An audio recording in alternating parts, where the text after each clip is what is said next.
Hey everybody, Strangers123 here. Today with another replay cast. Before we get too far into this, I would like to make, well, I don't want to make this, but announcement, but unfortunately I'm going to bring some bad news. OMNI has made a ban on streaming our clan battles for the moment. The reasons for this, I will give them to you, are because they are having a profound negative effect on performance. Alright, here, you're done. Alright. It is having a profound negative effect on our performance and our ability to improve ourselves post-battles. You know, let me just alt-tab and mute them. There you go.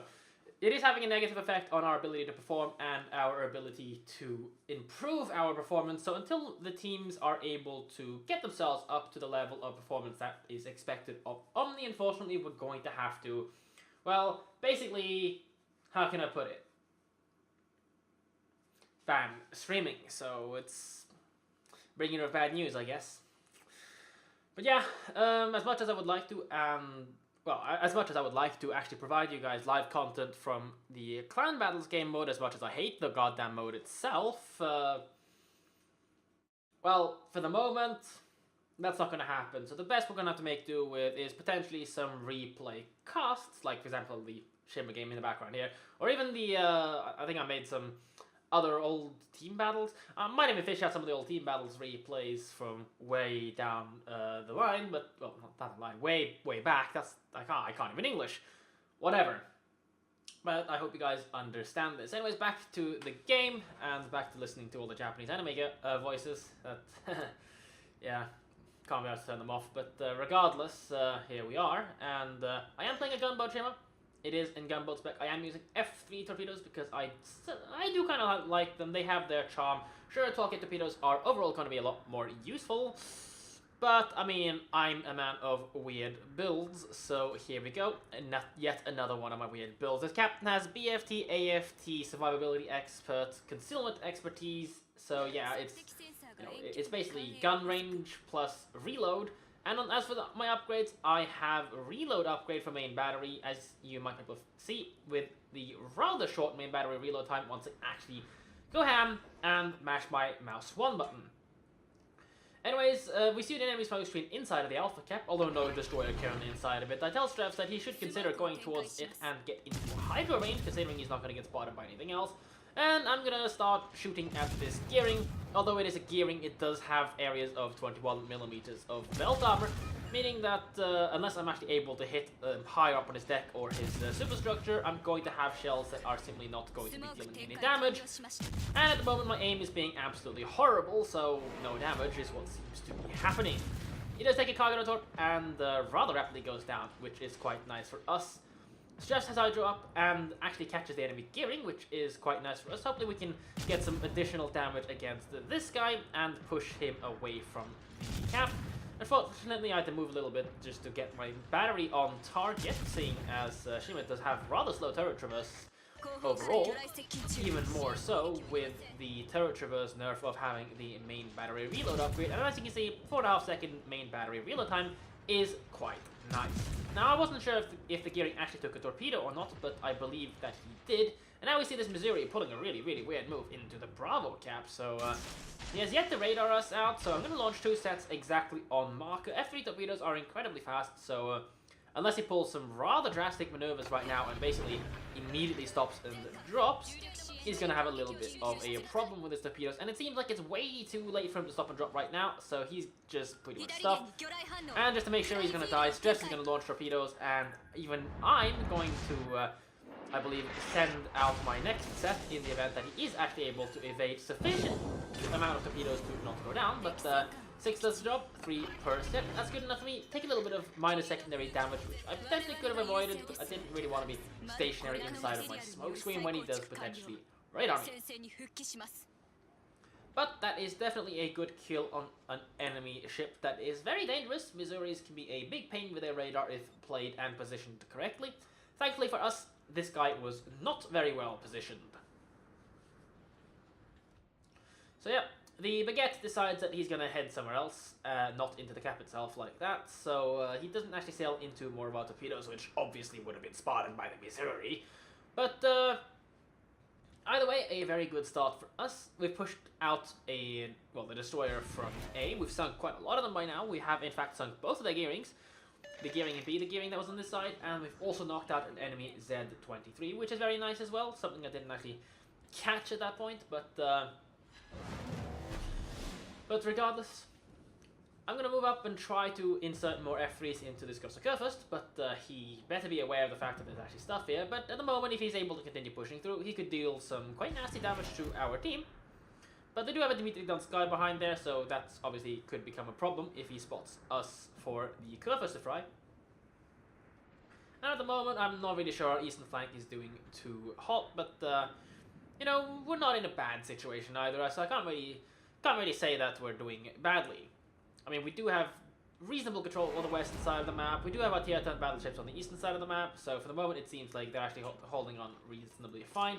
The enemy does control the middle capture zone, and our Hindenburg seems to be pushing into that, so he could potentially be up for a really, really nasty surprise with, you know, if the enemy ships are in a position to engage and destroy him.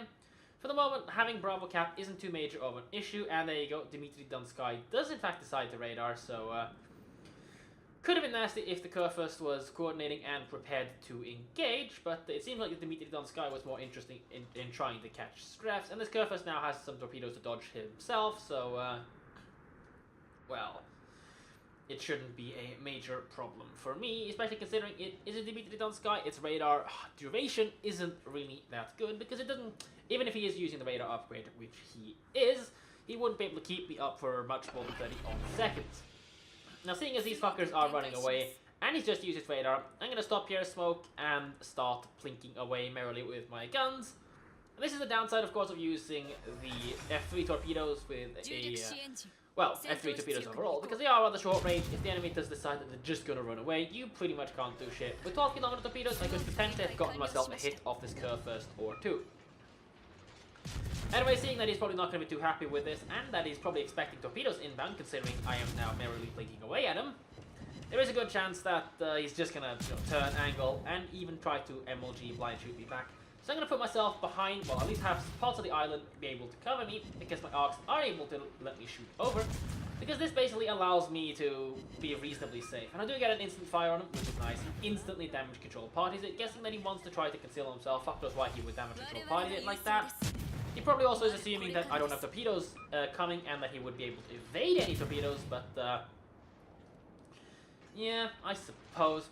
Anyways, his damage control party is off right now, so I'm gonna continue blinking away with my not really good damage HE. And pretty much an instant fire post damage control expiry, which is nice. Friendly Yamato is pushing up. He's probably, I've asked him to focus down the Dimitri Donskoi because it is, a nice ship to get rid of. Yamato can easily tank across a Kurfürst, especially one that's taking so much damage as the opposing one. So we're basically in a pretty good situation, and there's no point in smoking up the Yamato because the moment he goes mouse 1, he's going to be spotted for the next 20 odd seconds simply due to the smoke changes.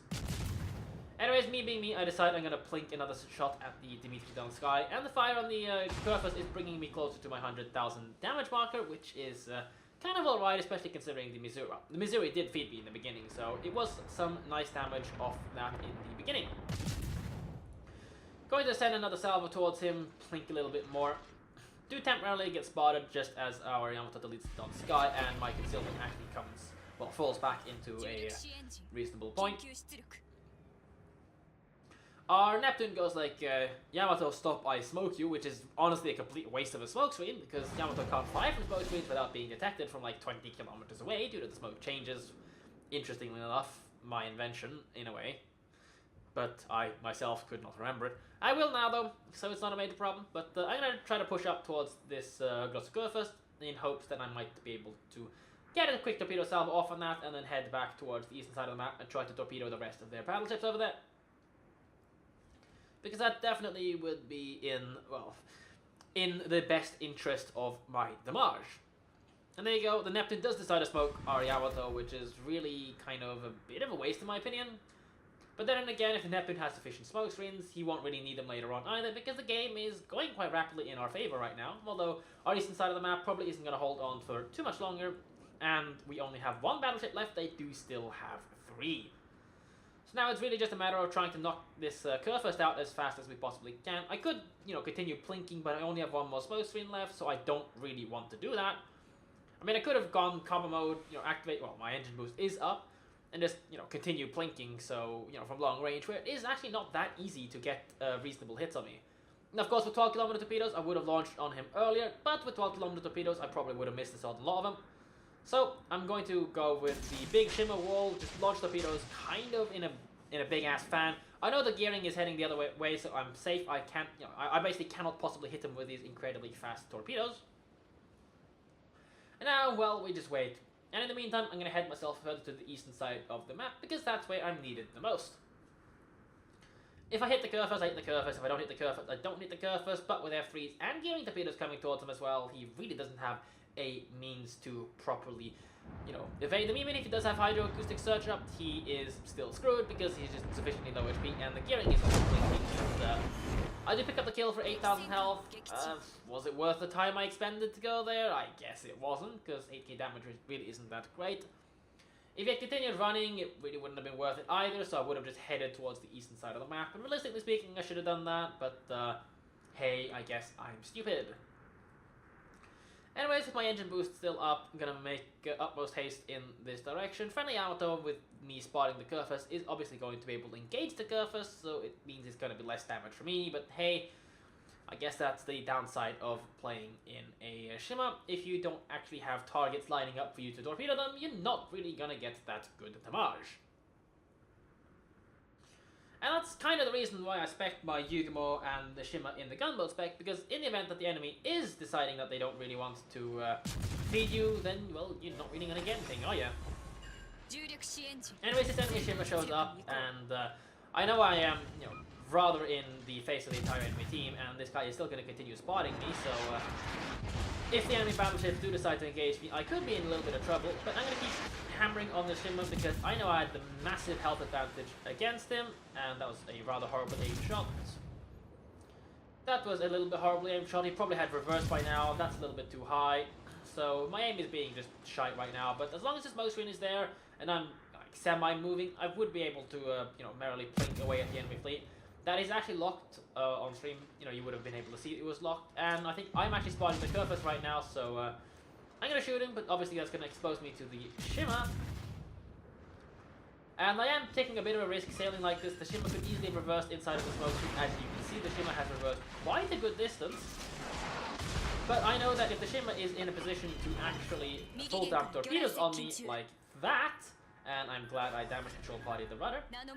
It also means that the Shima has no means whatsoever to evade my big wall of F3s coming back, and we see that he has launched more torpedoes at me. These are the torpedo tubes that have been reloaded, since I was informed by Strefs that the opposing Shima had basically dumped them all. But considering that there has been some time, there is actually a chance he could have potentially evaded those torpedoes if he was in a different location, and he was in a different location than where I anticipated, so unfortunately, I do miss. But considering the fact that I just got spotted on such short reaction time, the Shima would never have really been able to effectively torpedo me back. So I'm going to smoke up damage control part of my engine and try to fall back into concealment and try to be as broadside as possible to incoming Yamato shells, who fails to realize that I was, I damage control partied my engine and I was going back to reversing. So that's kind of nice for me, although in a way if he knocks me down to like 3,000-4,000 health, I would get my adrenaline rush and slightly better DPM. Continuing to plink away at this Yamato, I think he used damage control party, so if I can get a fire on him on the way out, I'll be unlikely. That would have been additional damage for me, but unfortunately that doesn't seem to be the case. But I do insta-fire the Kurfürst, so hey, at least I guess it's something. And there you go, Shima HE against Kurfürst superstructure, which is rather a large target. Nets me some alright damage per hit, as long as I avoid hitting things like conning towers and main battery turrets. But he damage control party the fire, so I guess I'm going to continue plinking. I'm almost at 100, well, I am over 100 hits right now, so I'm not going to complain because, I haven't had that many opportunities or time to shoot at enemy ships. So, getting a little bit of gun damage here is definitely quite nice. Now, I don't think I'm going to get much more damage out of this game because the Kurfürst does take torpedoes and he's going to be flooding down due to the fact that he damage control party by single fire because he's an idiot. Without that, he still wouldn't have lived because, you know, he would have been sufficiently low on health for the torpedo to outpoint and kill him, so in the end, it didn't really matter. But the question would be, how long would he live until he gets another heal up, which is really the important question. Anyways, I'm pushing up in an attempt to try to breach 150,000 damage, which would mean I don't need to sell the Yamato, but thankfully I'm not playing a Yamato, Hentai Senpai is, so I guess that's nice for me. And at this point, I get to sit here broadside on. My engine boost is up, so see, he's trying to target me, so I still need a little bit, so I'm just going to slow down the moment his turrets are in position to fire at me. I could have turned to further bleed speed, but I wasn't sure how well this guy was going to aim, and if I turn, there is a higher chance he's going to score penetrating hits against me, and the Yamato nicks the kill just before a little bit before I managed to pick up my 150,000 damage marker. Unfortunately, no post-battle results screens, but I did manage to do some reasonable damage, so I hope you guys, well, enjoyed this replay cast. It's not really the best Shima game, it's not really a bad one either, so yeah. Anyways, sorry for bringing the bad news about no OMNI clan battles streams until I can sort the teams out and feel comfortable in allowing streaming again. I do not wish streaming for my I hate to say it's my team, it isn't. It's, you know, there's no such thing as my team even in OMNI, despite me being a field commander, yada yada yada. That's not really the way it works, but until the clan as a whole and its leadership feels comfortable with streaming, unfortunately, there will be no direct OMNI point of view battles. Anyways, hope you guys enjoyed this replay cast. Sorry for the bad news, and I shall see you guys hopefully in the next one.